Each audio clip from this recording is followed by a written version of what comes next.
How do we spend most of our lives?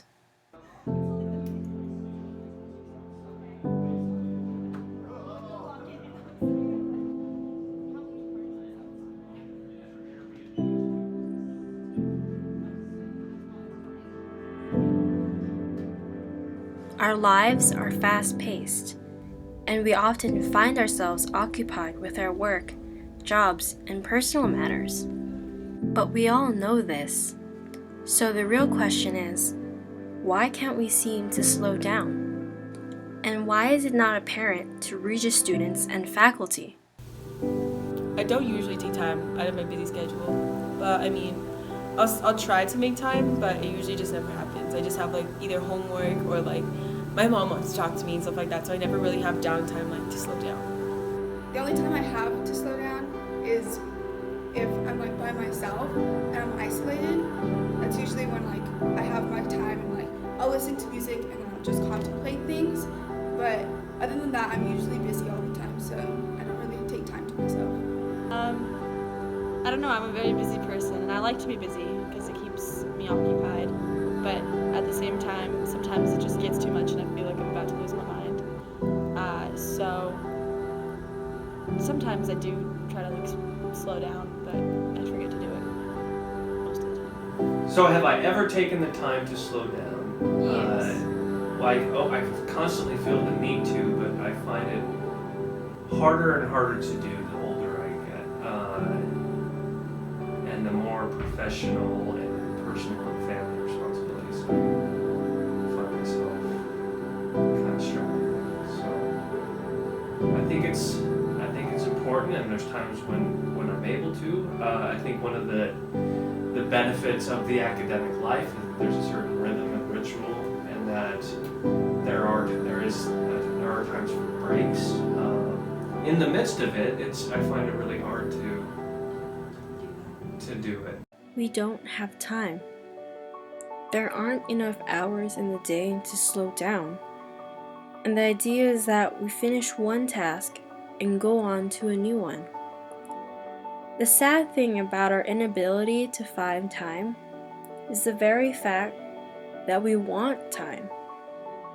We want to slow down. If we want to slow down, it's important to remember that the ability to do so is much more than just practice. Reflected in our Western beliefs, we can only slow down momentarily. On the other hand, Buddhist beliefs state that the ability to slow down is to have a peaceful state of mind. If we can maintain that, then we are able to reduce our likelihood of acting in an angry manner. Thus, we are able to create an overall calmer personality. If we take into consideration both perspectives, we see that we cannot learn to slow down if we depend on one while lacking the other. It's both a mental and physical trait to uphold.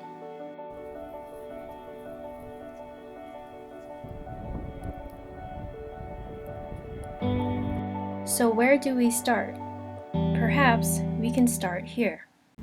I think what Regis can do is to make things more known, because there's a lot of clubs and therapy and all these different things, support things that Regis offers, but nobody really knows. If they had like more outlets, like like social events and like more therapy dogs, I think that it's really gonna help. I think maybe if Regis had more spaces to just kind of relax. Forum, like town hall meetings, or like I think we should have like events where we we're talking about it, or and we're brainstorming together as like students and faculty, like what stresses us out and how might we take better care of each other, right?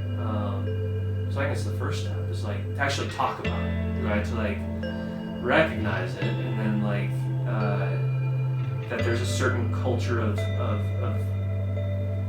speediness and efficiency that's not necessarily healthy, and go against the cultural mainstream of just speeding things up, right? Of just work, produce. That's not a good way of taking care of ourselves, and so The only thing that stops us from any kind of meaningful change in whatever